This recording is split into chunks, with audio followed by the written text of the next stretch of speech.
So first of all, our telephone number is identity. If you look at it, we use our social security card everywhere where you just walk in and see your social security card and they'll say, okay, I'll put social security card and pull up your data. Now you give your telephone number everywhere. You lose something, they say, okay, what's your telephone number? Let me pull up your record. Your telephone number is identity. And I think on Twitter report, they mentioned that 97% of people who use 2FA use SMS as a 2FA, even in today's age of time. So I use hardware wallets and hardware keys because it's just convenient for me because I have a muscle memory of understanding how the risks are. So obviously hardware keys are the best ones.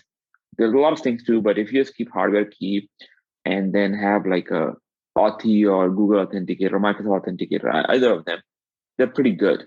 Make sure they have an option called multi-device authentication, which means you can install it on multiple devices and disable that.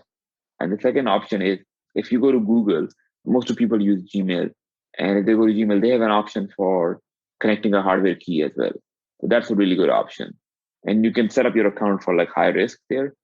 And that's one option. Other option is that don't put your date of birth everywhere because one of the options is what's your date of birth? And people can find your date of birth much easily. So these are a couple of things. And obviously I'm biased, but use Efani, right? Like it's not like life is much more than saving $20 per month on a cheaper cell phone plan.